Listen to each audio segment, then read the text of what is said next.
Hey everybody, I'm William, I'm Kina, and we and are we the are the Nerdy Nerdyweds. Weds. Today we're doing a recap for Game and Party Con in Jacksonville, Florida.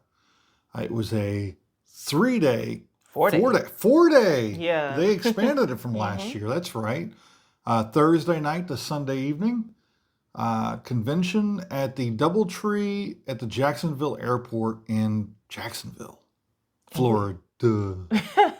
and we had an awesome time at the convention, and I know I'm having a good time at a convention when it's over, and I don't want to take my badge off. And I think did we get well on the road before I took it off, or did I leave it on all the way You home? came home wearing it. The It was. entire 4 hour drive, you wore it all the way home. Normally, when we come out of a convention, I take it most of the off time, like I'm taking off my bra, don't I? yep. Or it's a wristband, and you just Yeah. pull it off as soon as we get to the car, that sort of thing. No, I had a really good time, and we're going to talk about some of the things that we really enjoyed about the con and talk about our experience overall at the con. Yeah. So, what are some things that stood out to you? A couple, they had a bunch of really great events, and a couple of them really stand out in my mind. First is the play to win. That's the one we interacted with right off the bat because it's something they had at the last show as well. And the concept is there's a bunch of games. You play the game. If you like the game, put your name on the list. See if you win the game.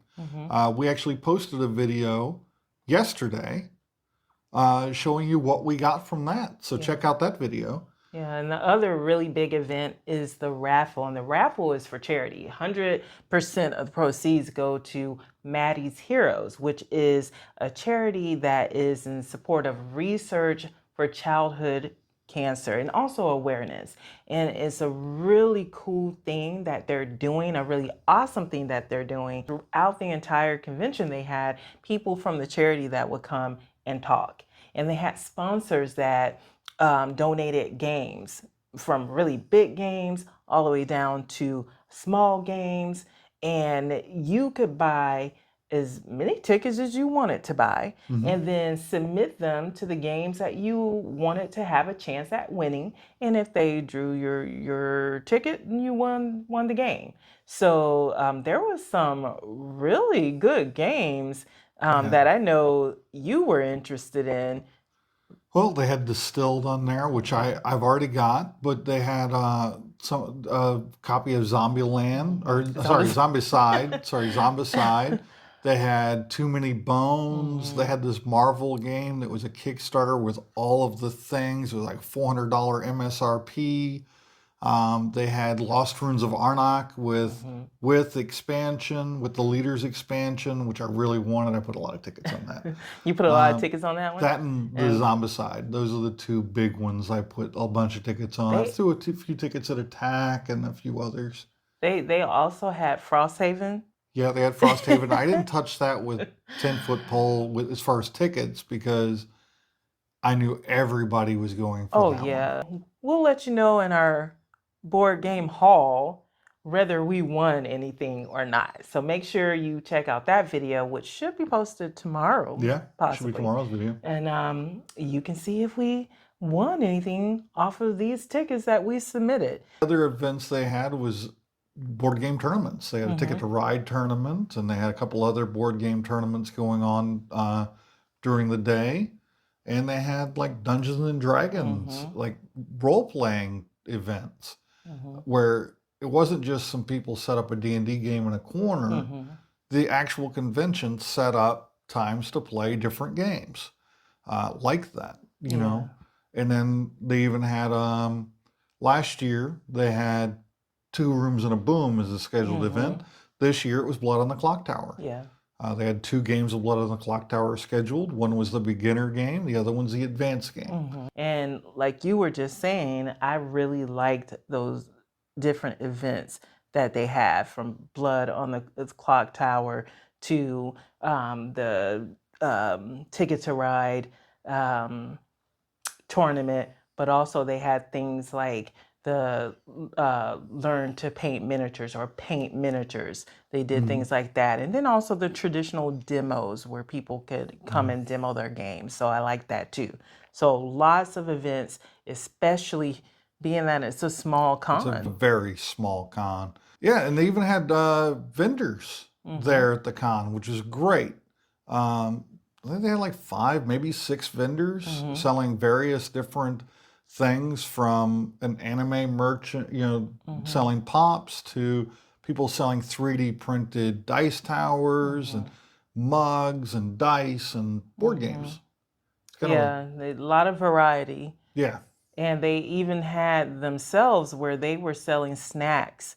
And I thought, I love my snacks. Snacks. So I like that. And the sponsors were awesome as well because they had such a different variety of sponsors that they had the Monster drinks again. They had that last year as well. And you were able to, get some free drinks. Some free Monster energy drinks, the new kind that they have with their different flavors, like fruit flavors. It actually tastes really good too. Yeah, really good. The Valencia orange tastes like you're eating a Valencia orange. It's crazy. They had a really expanded library of games compared to last year. Last year was a couple shelves of games. This time they had several like cabinets set up full of games. I personally never signed a game out of the library. Me neither. We were either with friends that brought games, or we were with friends that signed a game out of the library. Never once did I go to the library and sign out a game at the show. Yeah. Not to say I wouldn't have needed to had my friends not already had done so. And then the play to win table. There's a lot of games on that table. There's a lot of games, and we played a lot of those games. And that's another cool thing about having something like that, because it spreads out the selection, especially which is needed for a small con, because their library really is not that big. It's growing. It's bigger than last year, and I'm not complaining about it because it's enough for the size of the con. They had some big hitters in there. They had Lost Runes in there. They had just a wide variety of games in the library. It just, like I said, I didn't need to go to the library because our days were packed so full of all these other games with our friends and stuff. It just, it was crazy. Aaron, a friend of ours who met through board game conventions and who came to this one, he taught us a number of games. And some of the games he wanted to learn and play himself because they're on his board game shelf of shame. That's what it's Shelf called? of shame, yeah. Yeah, because they're games that have, been sitting on his shelf unplayed.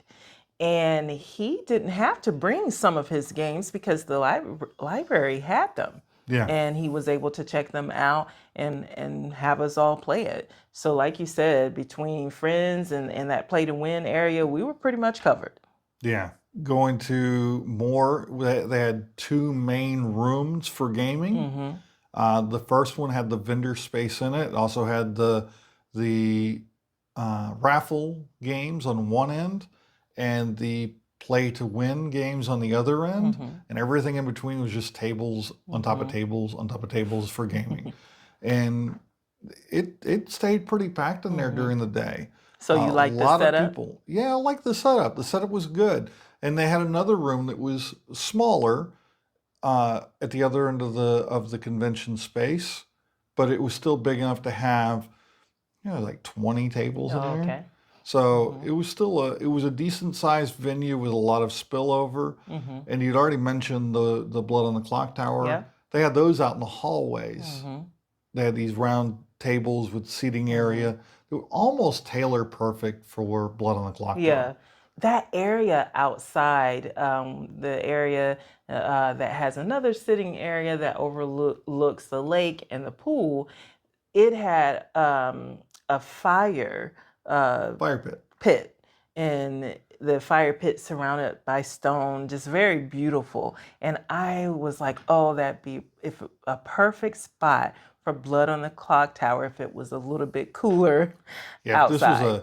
this was an October, November convention, yeah, it would be the perfect spot for a werewolf or Blood on the Clock Tower. Another really neat thing at this show was the fact you could, during certain hours of the day, you could go into the restaurant, order food, and tell them what table you're sitting at, and they would bring the food to the table where you're playing games. Yeah. That was cool. really neat. That was. Never took advantage of it myself because you just get distracted. And by the time you're like, I'm really, really hungry right now, it's outside of the time they were doing that. But we were still able to get some great meals there at the restaurant. Yeah. In the venue. I think that about covers the convention itself. Is there anything else from the convention you wanted to talk about? No, not from the convention itself. I just loved the variety of options, from vendors to events and so on. Yeah. I think we got it all. I think we got it all. The only cons have nothing to do with the convention itself. It was the venue. The venue main thing was its lack of cooling in the main halls, in the hallway outside. It got really hot during the day in those rooms. And as a compensation, they did give another game space, a third room. It wasn't very big. It had about 6 or 8 tables in it. But it was a nice little room that they were able to keep a lot cooler for people to play games in. But the main halls where you're going to spend most of your time were bad. Yeah, those main rooms got hot because I was, for the most part, comfortable. And if I'm comfortable, that means it is hot. It's scorching. One thing I have to say, just to kind of reinforce that this was not the convention's fault, because they did everything they could do to mitigate it, starting with talking to the hotel, and the hotel in turn gave that extra room. And then also bringing in a bunch of fans themselves and setting them up, in the corners of the rooms to try to cool things down. Yeah. So they saw the problem, they recognized it, and went above and beyond to try to correct it. Yeah, they tried to mitigate it as much as possible, and I appreciated that. And like I said, the 2 cons I have from the show have nothing to do with the convention itself. The other one's a lighter con, is the fact that the venue was in a location that doesn't have any dining outside of the hotel restaurant within a walking distance. Bunch of stuff within just an 8-minute drive from the hotel. So it wasn't a humongous deal. Right. It wasn't But if you a want to hardship. park your car and leave it, Yeah, it then was you not can't do possible. that. Yeah, You unless know- you're going to eat exclusively in the hotel, but that was way overpriced. $23 for a couple pieces of fish and some fries was way overpriced. I'm smiling over here because this is how much you and I are little piggies. Because 90% of the time when we have a con about a con, it has something to do with food. Oh, the food, there wasn't a lot of food options. The food was overpriced. There weren't any restaurants in walking distance. And I'm not knocking us because it is what it is. I like my food. I like my snacks. Yeah. So that's why I like that, this convention had where they were actually selling some snacks and at nice, affordable prices. Those are the only 2 cons I had from this amazing show. It was really well done. Thank you again to Game and Party Con. We look forward to attending next year. Yeah, definitely. We're excited for it. I'm excited because I can't wait to see what they come up with next. They're not just providing a space where you can come and play games, and that is a board game convention, right? But an elevated board game convention is going to give an experience, and that's what they're doing. And I'm excited to come back next year. Would you forget? I forgot the virtual flea market. They had a virtual flea market as well. They didn't have a physical flea market, which is what I prefer, but they did have a virtual flea market, and a lot of games were bought and sold in that virtual flea market. So next year I've got to plan ahead and actually look at the virtual flea market to see what I could find to add to the collection. Yeah.